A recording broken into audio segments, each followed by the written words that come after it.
Assalamualaikum warahmatullahi wabarakatuh.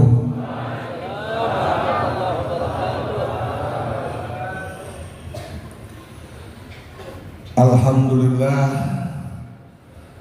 alhamdulillah, alhamdulillah rabbil alamin.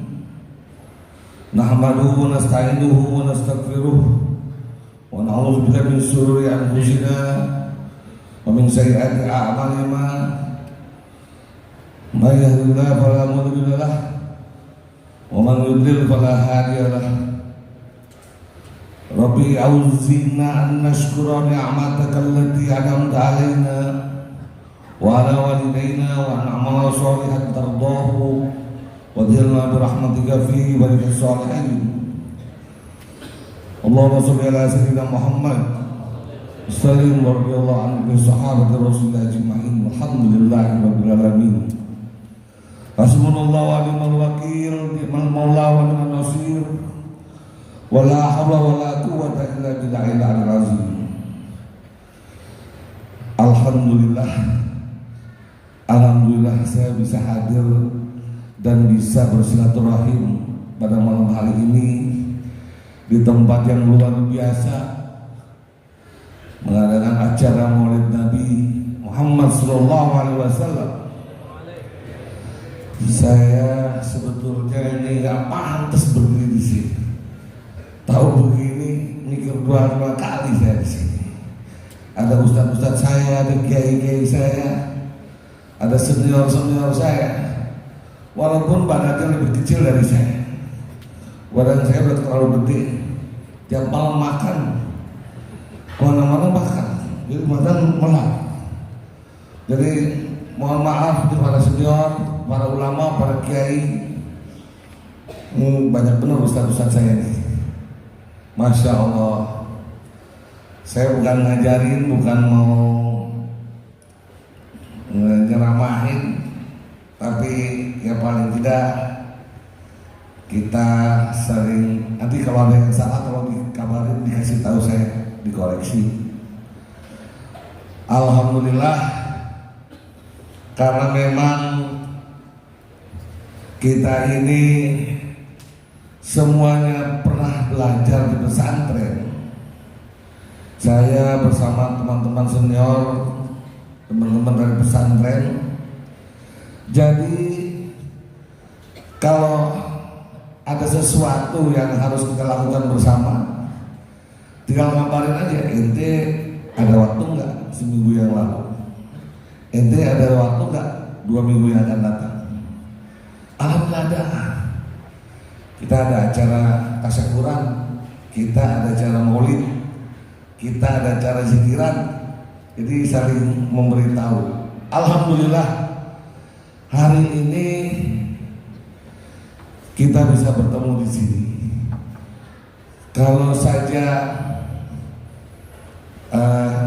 diberitahunya seminggu lalu, saya besok pagi sudah berangkat menuju ke Jawa Tengah.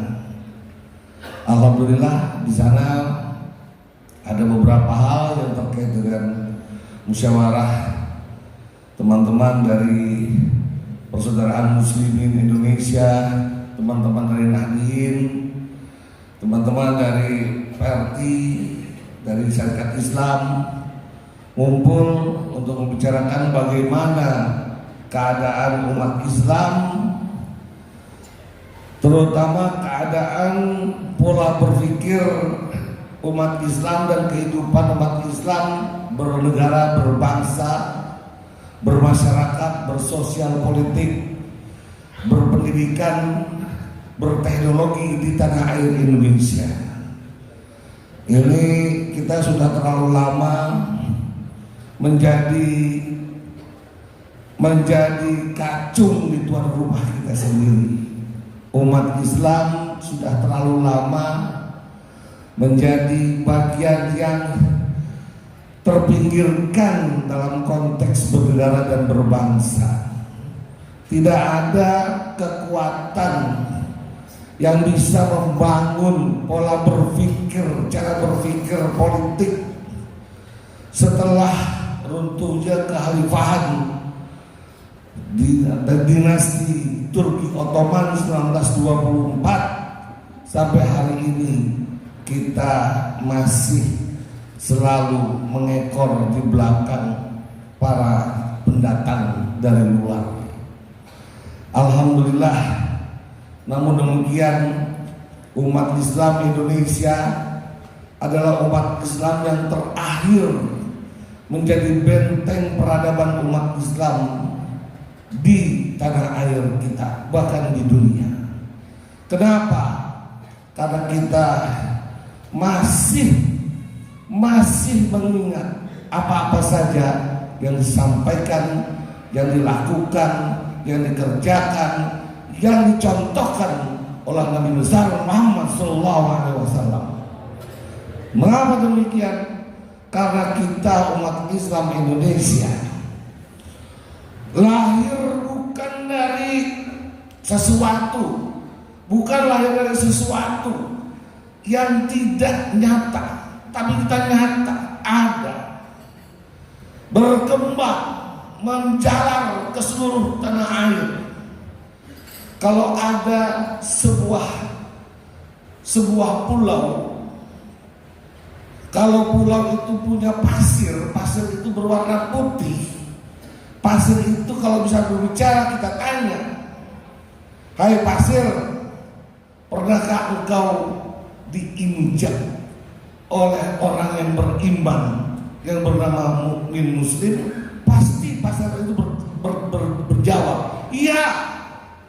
Tidak ada satu pantai pun, tidak ada satu pulau pun yang pasirnya tidak terinjak oleh umat Islam di negeri ini.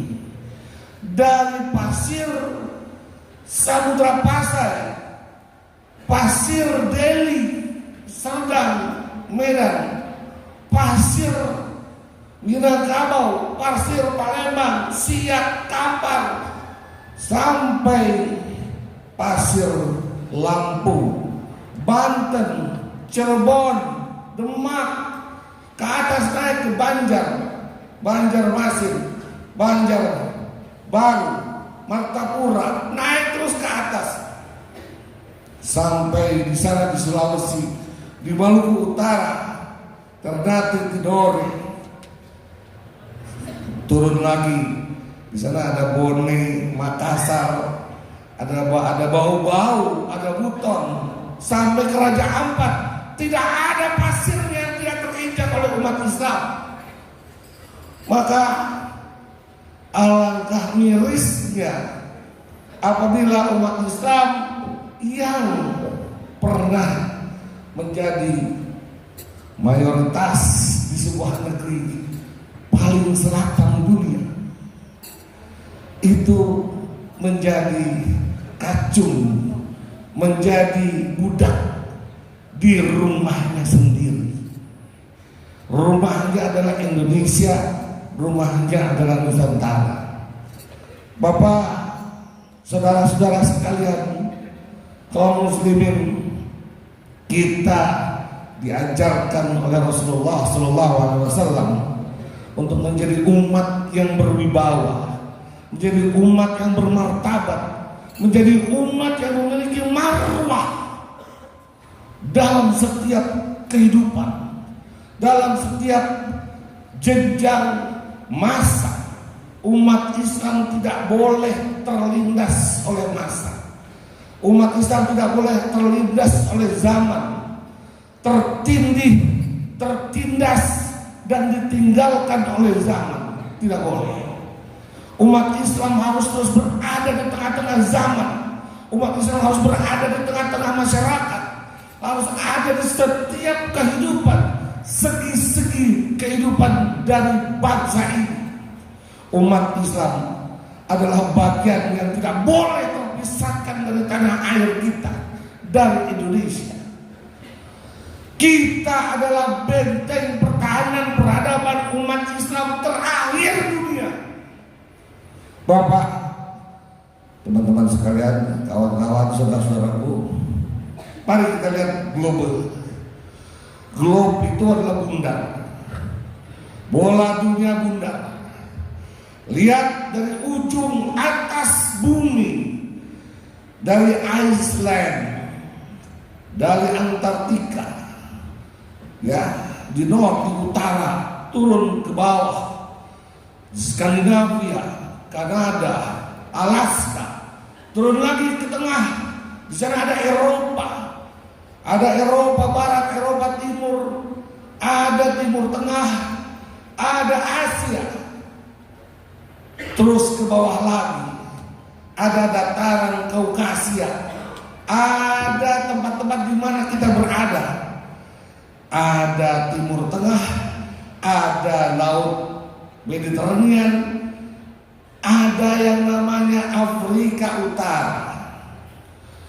Dan ujung di mana tidak ada tempat orang bisa tinggal, di Iceland, di North, di utara, di mana di sana ada kutub utara, terus ke bawah tidak ada orang berselawat, tidak ada orang yang menggaungkan Nabi Muhammad SAW. Sampai di tengah-tengah Eropa, di sana ada Hispania, ada Spanyol, di sana ada bagian daripada Eropa Barat yang hari ini umat Islam menggema. Dataran Britania Raya Inggris, ada selain ini ada Skotlandia. Di sana ada negara-negara kecil yang di bawah British Britania Raya. Umat Islam tumbuh berkembang hari ini. Tapi ada di bagian lain umat Islam tidak bisa berkembang. Di mana? Di Eropa Barat. Tetapi ada juga tempat-tempat yang dulu tidak ada, sekarang banyak boleh muncul, bertumbuhan. Di Jerman, di Swedia, di Swiss, di Belanda, di Perancis, tumbuh bergerak. Namun umat Islam yang ada di seluruh, yaitu di Eropa, tidak mungkin membangun peradaban kecuali mereka bisa menguasai dan menjadi makhluk mayoritas di sana. Di Timur Tengah yang ketika itu kita sekarang mayoritas penduduknya Muslim berbahasanya Arab. Ya, negara-negara seperti Yordan, Syria, kemudian di Timur Tengah, di Jazirah Arabia ada Saudi Arabia, Qatar, Oman, Bahrain, Kuwait. Yang ada apa? Mereka nafsi-nafsi. Mereka hanya membangun dirinya sendiri-sendiri, membangun kekayaannya, membangun pragmatisme, membangun hedonisme, kesenangan dunia. Di Abu Dhabi, di Dubai, di Muscat, di Bahrain, Oman, semua negara-negara Arab tidak lagi berpikir apa risalah Rasulullah. Tidak lagi berpikir bagaimana membangun peradaban umat. Tidak ada lagi orang yang care, yang peka terhadap bagaimana menjaga sejarah, menjaga peradaban, menjaga segi-segi nilai moral. Tidak ada lagi. Untung alhamdulillah di kerajaan Saudi Arabia, kerajaan Saudi Arabia yang dibangun oleh King Saud, Raja Saud bin Abdul Aziz. Alhamdulillah ada Mekah dan Madinah. Ada Mekah dan Madinah, ada Baitul Atiq, bait yang dibangun oleh Ibrahim alaihissalam. Di sana ada Baitul Atiq. Di Madinah ada tempat di mana Nabi Muhammad SAW membangun peradaban, membangun pemahaman tentang hidup, membangun pemahaman tentang zaman, membangun pemahaman tentang akhirat, membangun pemahaman tentang bagaimana kita harus berlaku dengan sesama manusia. Sallu ala Nabi. Sallu ala Nabi. Sallu ala Nabi. Nabi Muhammad membangun itu, membangun marwah, membangun kebanggaan atas kita bertuhan kepada Allah Subhanahu wa taala. membangun pemahaman bahwa kita adalah hamba yang paling kecil, rendah. Ada di Saudi Arabia, di Mekah dan Madinah. Di luar itu tidak ada lagi. Hari ini sulit kita mencari di mana tempat membangun peradaban umat yang masih ditinggalkan, yang masih harus diteruskan dari cita-cita, dari apa yang disampaikan oleh Rasulullah SAW.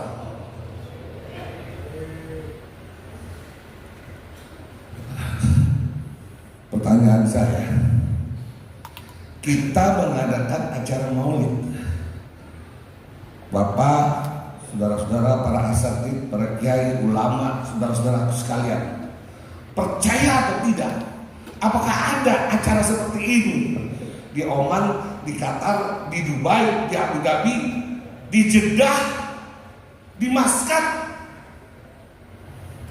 Adakah? Yang adalah pesta pora, yang adalah karaoke yang begitu mewah, diskotik dengan perempuan-perempuan telanjang.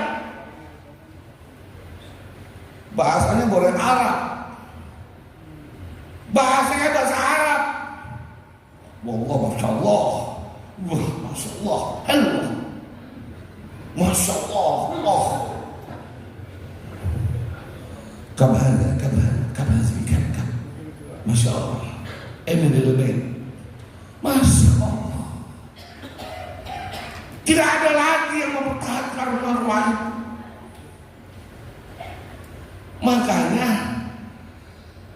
Makanya sebuah negeri kecil Zionis menjajah saudara-saudara kita Palestina. Gak ada yang berani ngawal, gak ada yang berani melawan. Di Timur Tengah tidak ada yang berani melawan, tidak ada yang berani stop genosida, pembunuhan itu.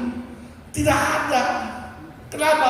Karena mereka sudah terbuai, tersuntik oleh virus hedonisme, tersuntik oleh virus Zionis yang harus menguntungkan dirinya sendiri atau dan tuannya. Hari ini mereka jaga jangan sampai ada orang yang kembali kepada risalah Nabi besar Muhammad SAW. Malah itu yang dijaga, malah itu yang dijaga. Dulu ada kekhalifahan Turki Ottoman besar, kuat, menguasai seluruh 3/4 dunia, dari Asia, Afrika, Timur Tengah, Eropa. Itu Ukraina yang sekarang lagi perang sama Rusia. Itu dulu adalah kekuasaannya Turki Ottoman. Di kotanya di Kiev itu yang dibom oleh Rusia, ada patung besar berkuda. Saya pikir itu patungnya Romawi atau patungnya orang-orang dari Skandinavia, dari utara. Ternyata bukan. Dia adalah patung seorang sultan dari Turki yang pernah menguasai Ukraina. Islam sampai ke Eropa Utara, sampai ke Britania, sampai ke Amerika, sampai ke Pasifik, sampai ke Kepulauan Auckland di Argentina. Tapi itu dulu, Pak. Dulu. Hari ini habis.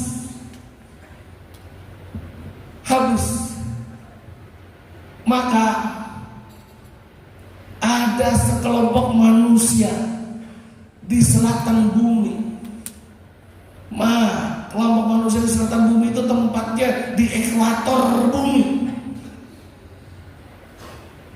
Dia memiliki panjang pantai hampir 7 juta kilometer, 17.000 kepulauan, dengan penduduk yang begitu padat, hampir 300 juta. Umat Islamnya terkenal ramah, umat Islamnya terkenal baik, disiplin, dan taat menjalankan ibadah. Umat Islamnya punya lembaga-lembaga pendidikan yang bagus.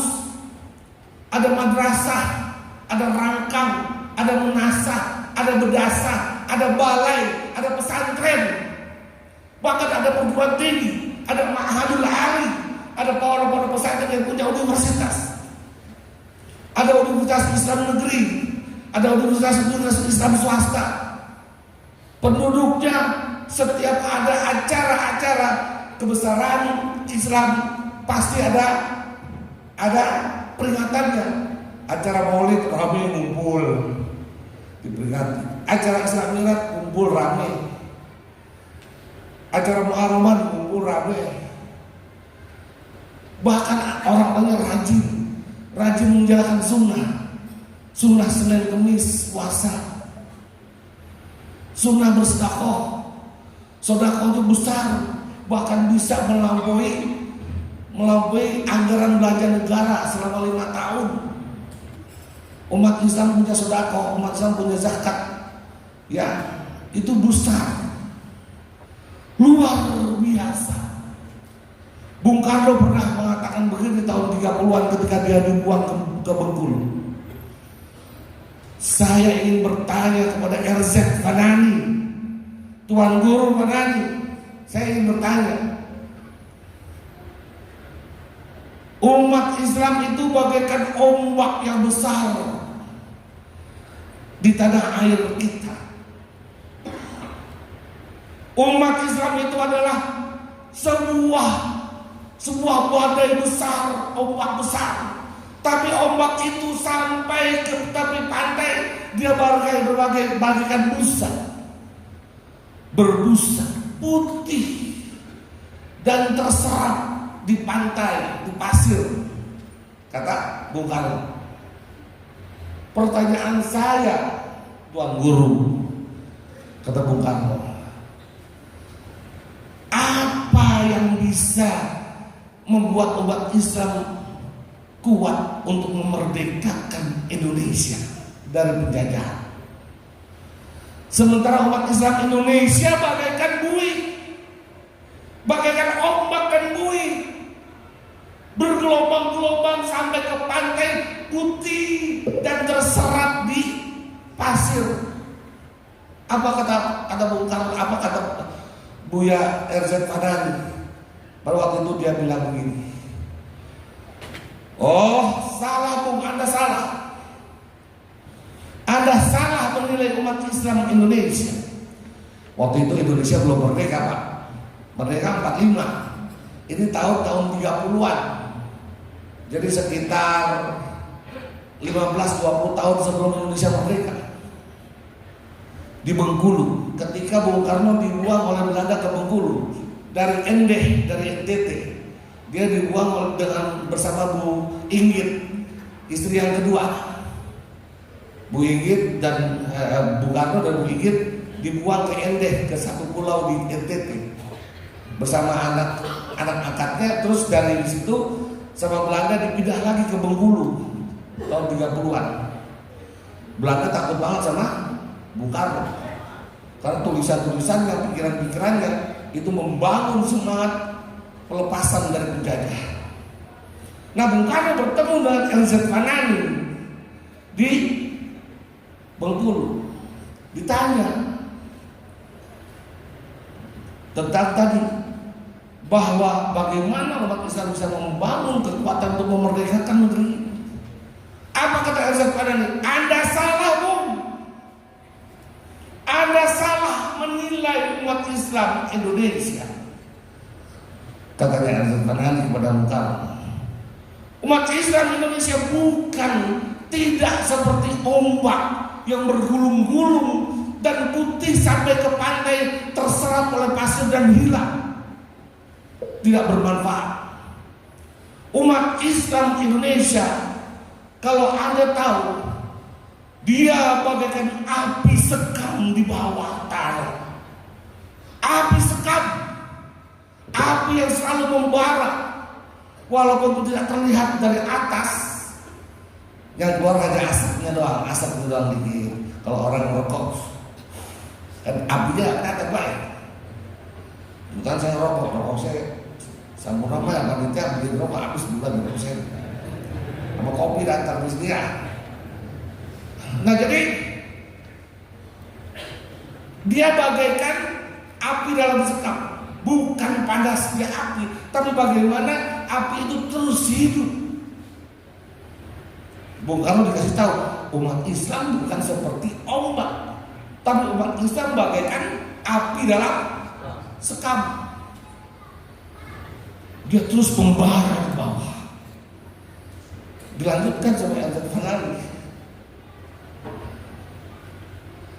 Maka yang akan memerdekakan Indonesia adalah api sekam itu, dan bara api umat Islam itu tidak akan pernah mati sampai kapanpun di tanah air ini. Dan mereka lah yang akan memerdekakan Indonesia sampai kapanpun. Api itu adalah api umat Islam. Pada tahun 1955 Indonesia sudah merdeka. Bung Karno didatangi oleh seorang wartawan dari Inggris bernama L. Stoddard. Dia datang, diwawancarai Bung Karno. Apa yang membuat Bung yakin bahwa Indonesia itu akan merdeka? Dan hari ini Indonesia sudah merdeka. Sudah 10 tahun merdeka.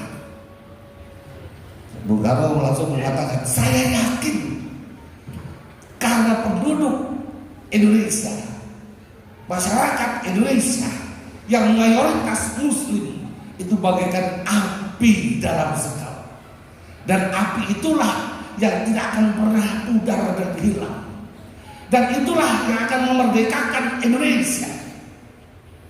Sekarang Bapak Ibu sekalian, Bapak, para ulama, para kiai, para asatid, teman-teman, saudara-saudaraku sekalian, api Islam itu masih ada atau tidak?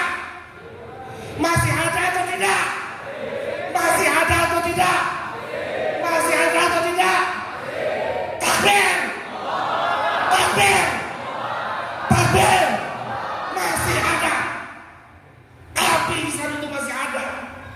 Dan harus kita gunakan untuk kemerdekaan Indonesia kembali, memerdekakan diri kita, memerdekakan diri kita dari tekanan, dari ketidakadilan, dari kebodohan, dari kemiskinan. Umat Islam hari ini yang menjajah kita adalah kebodohan, kemiskinan, apalagi korupsi, apalagi apalagi hal-hal yang masuk melalui ya, masuknya nggak di jalan, nggak di pasar, nggak di mana, nggak di mall, langsung masuk ke kamar kita, Pak. Masuk ke kamar anak-anak kita. Anak-anak kita udah nggak mau lagi dipanggil emaknya Mbak Bebe. Dul, udah sholat belum? Iya udah bentar, udah belum. Dul sholat subuh dulu. Iya be, tanggung. Ngapain sih lo? Semalaman nggak tidur, udah tanggung be. Sampai matahari terbit baru tidur tuh anak. Dunia mereka berubah. Ada anak kita akan sebentar lagi berubah.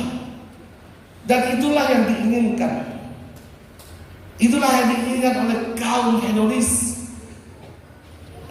kaum materialis, kaum kapitalis. Dan Indonesia penduduknya mayoritas Muslim, yang saya kata jadi adalah api sekam yang membakar, yang akan memerdekakan, yang akan melepaskan kembali Indonesia. Justru dia adalah konsumen, pemakai Android terbesar di dunia. Bahkan setiap orang ada yang 2, ada yang 3 pakai Android.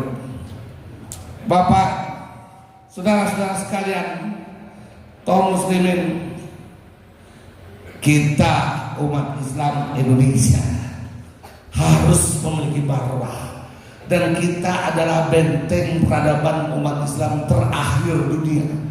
Di selatan kita udah gak ada lagi umat Islam. Cari umat Islam coba. Di selatan Indonesia, ada di Australia. Ada di Australia? Ada tidak? Ada. Umat Islam ada. Tapi tidak lagi bisa membangun peradaban. Tidak bisa lagi membangun peradaban. Itu maksudnya apa? Membangun pesantren, membangun madrasah, membangun masyarakat seperti kita di sini. Bayangkan kita masih luar biasa, hampir kita ceramah kayak begini, hampir Pak dibatasin. Yang bisa ceramah ini yang harus dapat SK dari pemerintah, betul? Hampir gue gak bisa bicara di sini. Gak ada cerita, ngomong aja. Hampir dibatasi. Kalau nggak punya SK dari Kementerian Agama nggak boleh ceramah sembarangan. Hampir. Pendidikan di pesantren harus dimoderasi. Dimoderasi diapain itu maksudnya? Supaya pesantren jangan mengajarkan terlalu taat. Jangan mengajarkan terlalu taat. Jangan ingat sholat dulu sama ngaji, jangan. Supaya begitu, berarti kita sedang dikikis. Kita sedang dikikis. Namun saya tahu api Islam itu tidak akan pernah mati. Dia terus membara, dia terus membakar. Pak, hidup ini untuk apa sih? Hidup ini untuk apa sih? Allah menciptakan kita hidup ini untuk apa? Rasulullah mengajar kita untuk apa hidup ini? Pertama, kita disuruh beribadah, betul? Menjadi abid, beribadah pada Allah Subhanahu wa taala. Ibadah itu macam-macam. Ada ibadah mahdoh yang setiap hari kita sholat, puasa Ramadan, zakat, haji dan sebagainya. Ada ibadah mahdoh, ada ibadah sosial, berbaik-baik sama tetangga, membersihin lingkungan bersama-sama masyarakat, itu ibadah. Pertama ibadah, semua apa yang kita lakukan bersama-sama untuk kebaikan, untuk agama, untuk masyarakat, itu adalah ibadah. Yang kedua, kita diperintahkan untuk menjadi khalifah. Apa? Menjadi khalifah, menjadi pemimpin. Ini saya bukan ngajarin tentang khalifah ini, dengerin dulu. Wah gawat tuh Pak Ustadz ini bahasa khalifah katanya. Menjadi khalifah. Khalifah itu apa? Pemimpin yang memanage, yang mengatur. Jangan salah. Khalifatul fil ard, khalifah fil ard. Kita harus menjadi orang yang bisa memimpin di atas muka bumi ini. Memimpin berarti mengatur. Pertama, yang diatur siapa? Menjadi khalifah yang diatur siapa pertama? Yang diatur diri kita sendiri, Pak. Yang diatur diri kita sendiri. Kesombongan kita, keserakahan kita, hawa nafsu kita, hawa seksual kita, libido kita, keserakahan kita, kesombongan kita atur. Kita yang tekan. Kemudian kita mengatur keluarga kita, kemudian mengatur lingkungan kita. Itulah yang disebut khalifah fil ard. Memimpin dirinya, menjaga dirinya, mengatur dirinya sendiri dulu, kemudian keluarganya, kemudian lingkungannya. Itu yang kedua. Fungsi kita hidup di dunia ini menurut agama dan diatur oleh aturan-aturan yang disampaikan oleh Rasulullah SAW.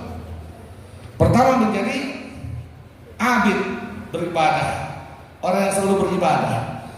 Dan ibadah itu juga termasuk menjadi khalifah. menjadi khalifah, mengatur, manajer, memanage, menjadi manajer khalifah itu.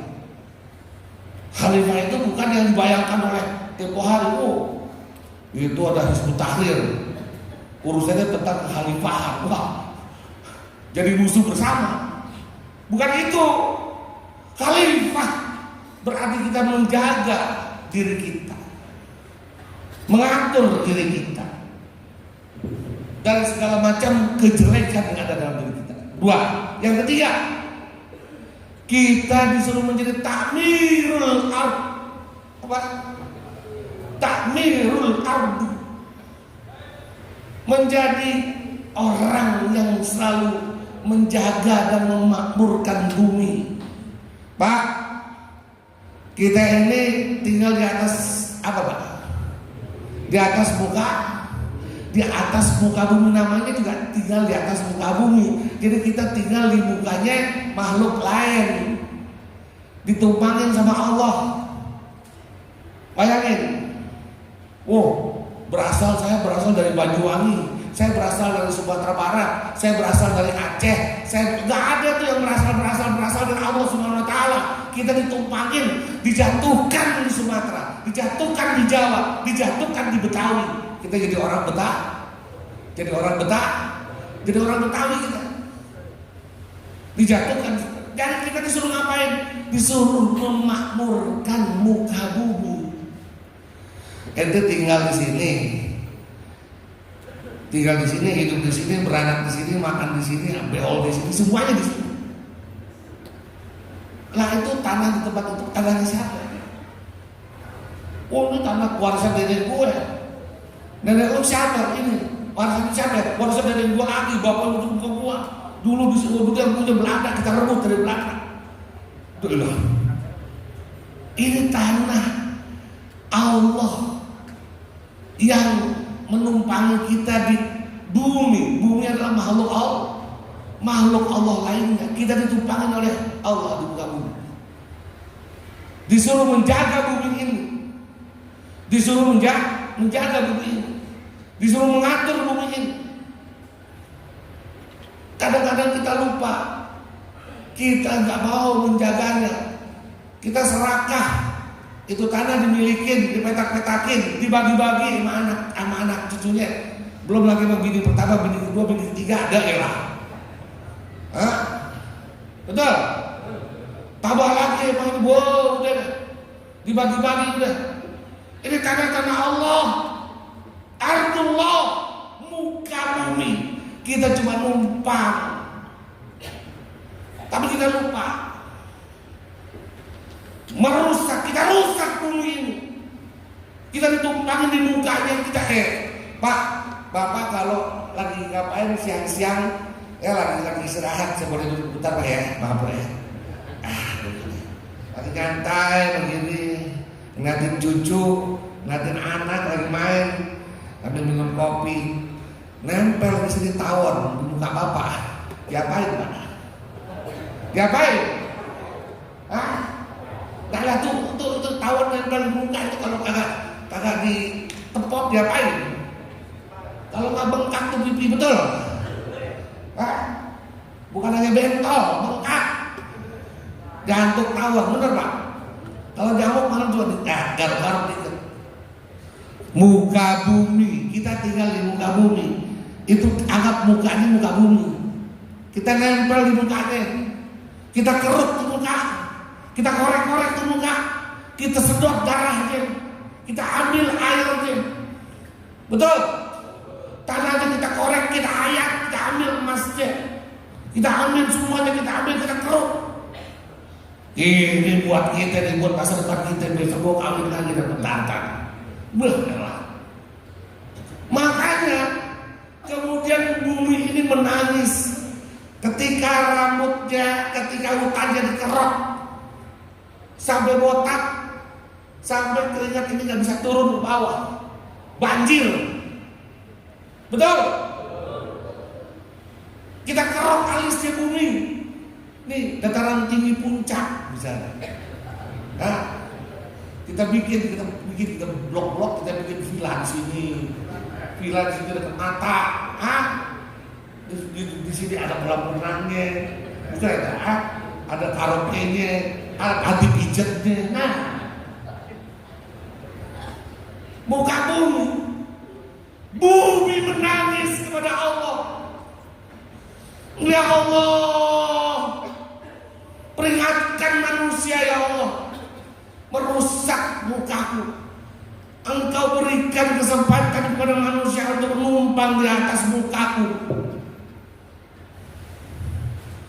Ala wajahi, ala wajil ard, di atas muka bumi. Engkau beri kesempatan, tapi mereka serakah rakus, merusak mukaku. Maka Allah mengizinkan bumi. Ya saya kelihatan itu di belakang sehat, senyumnya nggak lupa. Jadi Allah memperingatkan, memberi kesempatan kepada bumi untuk berdoa kepadanya, dan bumi berdoa, peringatkan manusia di atas muka. Maka jangan heran, idza zulzilatil ardu zilzalaha wa akhrajatil ardu asqalaha, keluar dari dalam itu sesuatu, keluar dari dalam muka bumi. Seperti lumpur lapindo, gak berhenti dia, jadi musibah. Betul? Itu baru satu lubang, belum lubang yang lain. Idza zulzilatil ardu zilzalaha wa akhrajatil ardu asqalaha. Terus apa kata manusia? Wa qala insan malah apa ini? Kayak nggak tahu apa ini. Bah, menurut Badan Meteorologi dan Geofisika ini begini. Udah tahu lu yang buat dah, lu yang buat, keluarga lu yang bikin. Dasar lu peang. Enggak tahu begitu. Idza zulzilatil ardu zilzalaha wa akhrajatil ardu asqalaha wa qala al insan yauma idzin tuhaddisu akhbaraha bi anna rabbaka, kan jelas. Yauma idzin yasdurun nas astatan yurau a'malahum, biar manusia tahu, ngelihat itu kerjaannya, ngelihat itu kelakuannya. Wa may ya'mal mithqala dzarratin sarran, yang bagus diberi kebaikan oleh Allah sekecil apapun. Dia buat jahat, hatinya dekil, hatinya baru di hatinya, Pak, baru di hatinya. Dibalas sama Allah. Ntar pulang dari sini tuh anak PCC uang embat katanya. Kayaknya bagus tuh PCC uang embat. Baru lihat kayak begitu. Didengar nggak sama Allah? Pak, ibu sekalian, bapak sekalian, para asatidz, para anak-anak santri-santri. Tiga tugas kita di atas muka bumi ini: menjadi orang yang selalu beribadah, makhluk yang selalu beribadah, yang menjadi apalagi tadi, menjadi khalifah yang mengatur diri kita dan mengatur semuanya, dan yang ketiga menjadi takmirul ard, yang selalu memakmurkan bumi, karena bumi juga ada makhluk Allah. Dan waktu kita bisa sudah kelebihan ya, waktu yang ngomong ya. Udah ya? Udah kelebihan ya? Nah, saya selesai dah ya. Dari tiga ini Pak, dari tiga ini Allah memberikan alat kepada kita. Alatnya cuma tiga juga. Saya nyebutnya 3N. 3N. N pertama, ketika melakukan tiga tugas Allah tadi, N pertama niat yang soleh, niat dalam hati. N yang kedua nalar yang jernih, pakai otak, pakai rasio, pakai pikiran, pakai akal. Jangan tabrak aja lu kayak kambing, kayak kebo, tabrak aja. Jangan, pakai akal, pakai pikiran. Mau berbuat sesuatu, apalagi beribadah kepada Allah. N pertama dengan niat yang soleh, N yang kedua pakai nalar. N yang ketiga, pakailah nurani yang paling dalam. Nurani itu bukannya fuad, bukannya kol, bukannya hati. Oh, hati nurani kayak partai aja, partai hati nurani. Bukan. Nurani adalah cahaya kebaikan. Cahaya kebaikan yang ada dalam diri kita. Kita tidak pernah pakai, kadang-kadang kita tidak mau makainya. Cahaya itu sudah dimasukkan oleh Allah ke dalam diri manusia. Semuanya, dia mau muslim, mukmin, dia mau kafir, dia mau Cina, dia mau Afrika, dia mau orang apa aja. Dia mau Kristen, mau Katolik, mau Buddha, mau Hindu. Cahaya itu dimasukkan ke dalam diri manusia, cahaya kebaikan. Tapi tidak banyak dan tidak mungkin manusia bisa membukanya sendiri. Maka umat Nabi Muhammad SAW dengan nur cahaya Muhammad, dengan cahaya Muhammad, dengan nur Muhammad, dengan apa-apa yang dibawa oleh Muhammad, kita bisa membuka cahaya kebaikan itu. Kenapa? Karena kita selalu berada menjadi umat Nabi Muhammad SAW. Niat, nalar, dan cahaya yang ada dalam diri kita. Cahaya itu sama diberi kepada seluruh manusia oleh Allah. Tapi hanya kita yang bisa membuka cahaya itu menjadi cahaya yang terang menerang, menerangi bumi, menerangi daratan dan lautan dan kehidupan kita sehari-hari. Kalau itu kita lakukan, Pak, beribadah menjadi khalifah dan terus menjadi orang yang memakmurkan bumi dengan menggunakan niat yang soleh, nalar yang jernih, nurani yang paling dalam, cahaya berdalam, maka kita di dunia ini belum ke surga, belum ke akhirat, belum mati, belum dikubur, kita sudah dapat bonus dari Allah. Mau gak dapat bonus dari Allah? Mau atau tidak? Mau? Ini bukan hadiah undian ini. Allah memberikan bonus. Bonus itu cuma 3. Saya menyebutnya 3 C. C pertama, citra. Citra, marwah, harga diri, jati diri. Harga diri kita diangkat oleh Allah. Gak perlu pencitraan masuk gorong-gorong, gak perlu. Gak perlu pencitraan harus begini-begitu, gak perlu. Harga diri kita diangkat oleh Allah. Marwah kita, citra kita diangkat.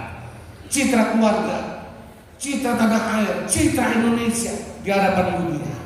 C yang kedua, semua apa yang kita inginkan, apa yang kita kehendaki, apa yang kita cita-citakan akan dikabulkan oleh Allah Subhanahu wa taala. Keinginan kita, cita-cita kita.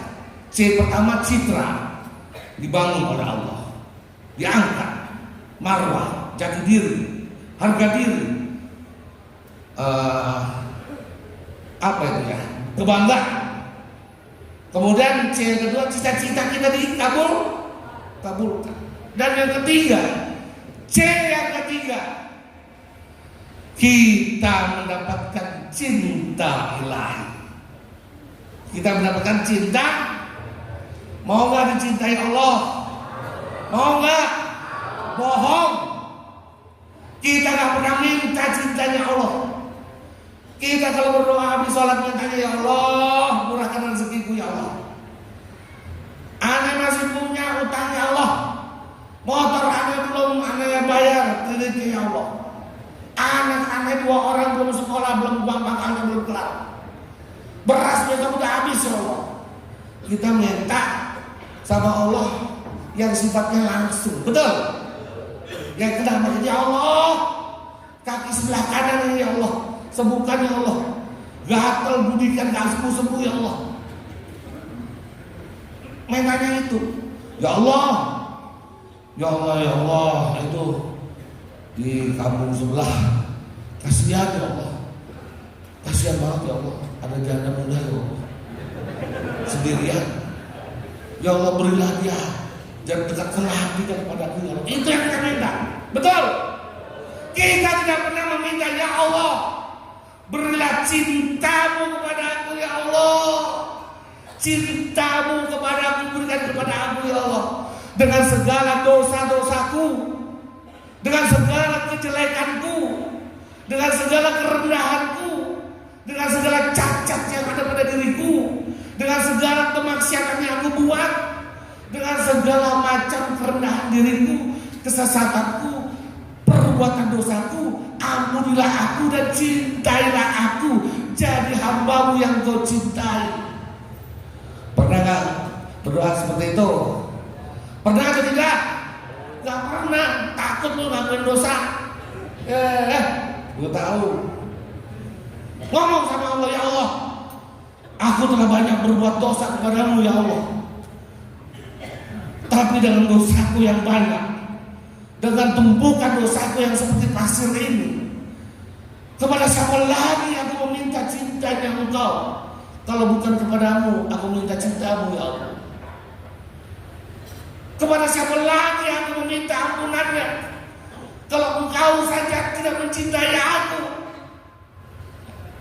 cintailah aku ya Allah, karena aku juga adalah hambamu.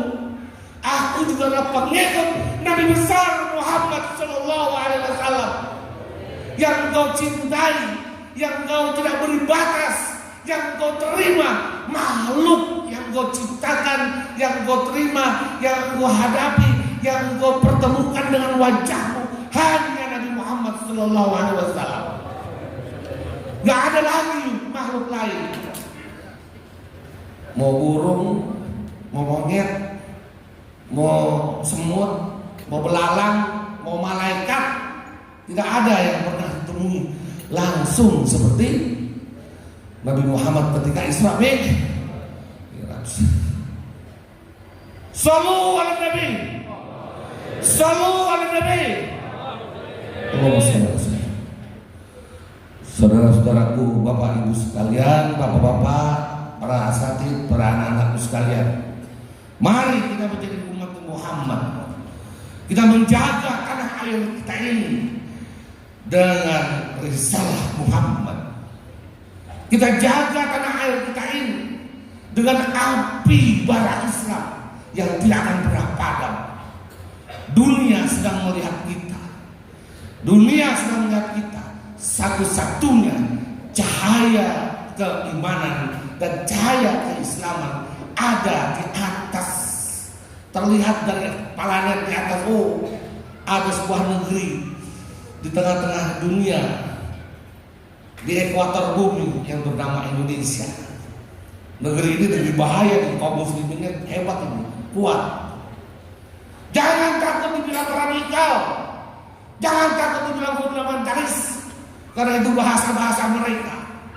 Kalau kita radikal, kalau kita fundamentalis, berarti kita beriman bertakwa kepada Allah Subhanahu Wa Taala. Kita mengikuti sunnah-sunnah Rasul. Kita mengikuti apa yang ada dalam Al-Quran dan hadis. Apakah itu yang dibilang radikal? Apakah itu yang dibilang fundamentalis?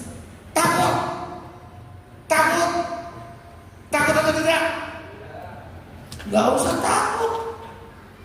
Sekali hidup kita ini sekali hidup, bisa diajarin sama kiai saya. Sekali hidup, hiduplah yang berarti, yang bermanfaat buat umat, buat agama. Berani hidup, tak takut mati. Takut mati jangan hidup. Takut hidup, mati saja lo. Sekali hidup, hiduplah yang berarti, bermanfaat. Sekali hidup, hiduplah yang berarti dan bermanfaat. Ish kariman omur syahidan. Hidup bermartabat atau kita mati syahid. Mau kita mati syahid? Mau kita mati syahid? Mau kita mati syahid? Nggak perlu dimandiin, repot-repotin mandi. Nggak perlu diapa-apain, langsung bungkus masukin, langsung dibawa bus, langsung dibawa ke surga Allah Subhanahu Wa Taala. Amin ya Rabbal Alamin. Allahumma sholli ala sayyidina Muhammad. Al-Fatihah. A'udzubillahi minasyaitonir rajim. Bismillahirrahmanirrahim. Alhamdulillahirabbil alamin arrahmanir rahim maliki yaumiddin. Iyyaka na'budu wa iyyaka nasta'in. Ihdinas siratal mustaqim. Siratal ladzina an'amta 'alaihim ghairil maghdubi 'alaihim waladdallin. Allahumma shalli ala sayyidina Muhammad. Allahumma shalli ala sayyidina Muhammad. Sallim wa radhiyallahu anhu sahabati Rasulillah ajma'in. Walhamdulillahi rabbil alamin. Rabbana la tuzigh qulubana ba'da idh hadaytana wa hab lana min ladunka rahmah innaka antal wahhab. Rabbana atina min ladunka rahmah wa hayyi lana min amrina rasyada. Rabbana hab lana min azwajina wa dhurriyyatina qurrata a'yun waj'alna lil muttaqina imama. Rabbana afrij 'alaina sabran wa tsabbit aqdamana wansurna 'alal qawmi zalimin wansurna 'alal qawmi munafiqin wansurna 'alal qawmi musyrikin innaka 'ala kulli syai'in qadir. Allahumma na'udzubika minal hammi wal huzn wa na'udzubika minal ajzi wal kasal wa na'udzubika minal jubni wal bukhl wa na'udzubika min ghalabatid dain wa qahrir rijal. Allahumma na'udzubika min jamil ma'asi wal ma'siyat wa kulli syai'in innaka 'ala kulli syai'in qadir. Allahumma inna fi jihadina wa qifa'in li'i'la'i kalimatika ya Allah, li'i'la'i kalimatika ya Allah, li'i'la'i kalimatika ya Allah. Allahumma sahhil umurana wa umur walidayna wa umur jami'il muslimin wa muslimat ma damatis samawati wal ard innaka 'ala kulli syai'in qadir, innaka 'ala kulli syai'in qadir, innaka 'ala kulli syai'in qadir. Allahumma rzuqna rizqan wasi'an halalan thayyiban mubarakan wa anta khairur raziqin. Allahumma rzuqna tulal umr li ibadatika ya Allah, li i'la'i kalimatika ya Allah, li dinika ya Allah, innaka 'ala kulli syai'in qadir. Allahumma rzuq as-sihhata wal afiyah. Allahumma rzuq as-sihhata wal afiyah. Allahumma rzuq as-sihhata wal afiyah. Allahumma ya syafi ismina min kulli marad wa la yudiru saqman la shifaa illa shifauka ya Allah, la shifaa illa shifauka ya Allah. Allah maghfir lana, Allah maghfir lana, Allah maghfir lana dzunubana wa li walidayna warhamhuma kama rabbayana shighara. Allahumma innaka 'afuwwun karim tuhibbul 'afwa fa'fu 'anna ya karim. Allahumma innaka 'afuwwun karim tuhibbul 'afwa fa'fu 'anna ya karim. Allahumma innaka 'afuwwun karim tuhibbul 'afwa fa'fu 'anna ya karim. Allahumma inna nas'aluka ridhaka wal jannah. Allahumma inna nas'aluka ridhaka wal jannah. Allahumma inna nas'aluka ridhaka wal jannah wa sakhatka minan nar wa sakhatka minan nar. Allahumma adkhilna mudkhala sidqin wa akhrijna mukhraja sidqin wa ja'alna min ladunka sultanan nasira, sultanan nasira. Rabbi awzidna an nashkura ni'mataka allati an'amta 'alaina wa 'ala walidayna wa an na'mala shalihan tardahu wa adkhilna bi rahmatika fi ibadika shalihin. Rabbana atina fid dunya hasanah wa fil akhirati hasanah wa qina adzabannar wa adkhilna al-jannata ma'al abrar ya aziz ya ghafar ya rabbal alamin. Subhana rabbika rabbil izzati amma yasifun wassalamun alal mursalin walhamdulillahi rabbil alamin. Billahi taufiq wal hidayah. Allahumma waffiq ila aqwamit thariq. Wassalamualaikum warahmatullahi wabarakatuh.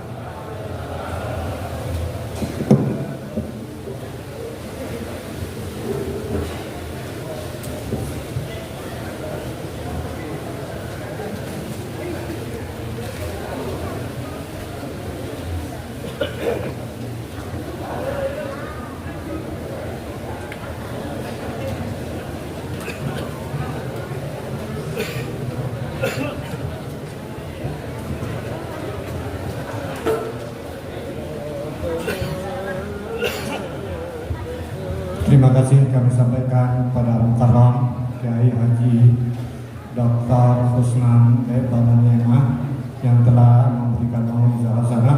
Mudah-mudahan bermanfaat untuk kehidupan kita. Ada informasi dari DKM Mas.